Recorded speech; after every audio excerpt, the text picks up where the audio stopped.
John Robert McIntyre, Jr., Colonel, United States Air Force, retired. Later that summer to Ellington Air Force Base for navigator training.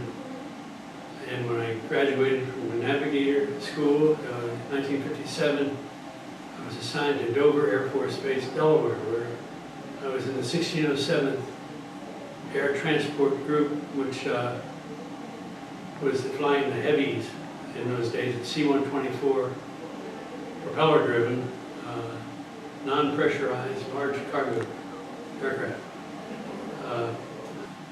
It's pretty exciting. Go on a post or a base, as you look in the Air Force terms. See about 75 of these big transports out on the ramp. Big, they were big in their day. The ones which had clamshell doors which would open up in the front. We thought they were huge, but they would put you on with a student. I mean, you would be a student navigator with an instructor, and the first 3 or 4 missions you would go out as a student, and then they finally check you out, and then you go out on your own. And that was kind of a scary time, but we got by. You had 125 hours a month of flying time you could get, and usually you get 2 missions to Europe and maybe 1 up to the Arctic. We go up to Thule Air Base in Greenland, and that would pretty well max you out for the month. But there are other places we would go, different places, different assignments would come up. It wasn't a milk run, it was whatever was assigned for that time. Sometimes we'd go to Europe, to the Pacific instead of Europe, and that would be sort of a choice. Since we didn't get there very often, that would be like a choice mission to go to.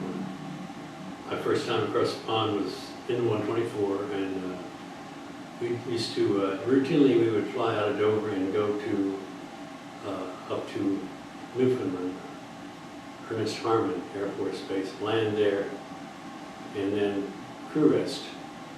And then the next day we'd fly from Harmon down to the Azores in the middle of the Atlantic, land there, and crew rest, and then fly on to Europe where the assignment was. They were not non-stop legs, because these aircraft just didn't. We trued out at only 200 knots, so they were long missions. We were as a crew, but we would lose our airplane if they would have a stage type of operation where you would bring the airplane into the base. There would be another crew there ready to take it on while you go into crew rest. And then, so the airplane kept moving, even though you would stop and get your rest in. You had 15 hours rest, and that was ready for the next airplane. Military equipment, food.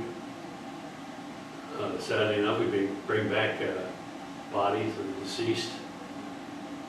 There was no hot war going on then, but there were people, casualties from other things, accidents, things like that. Bring them back. So it would be everything. You'd get on there one day and there'd be a school bus in there. So it was a real collection.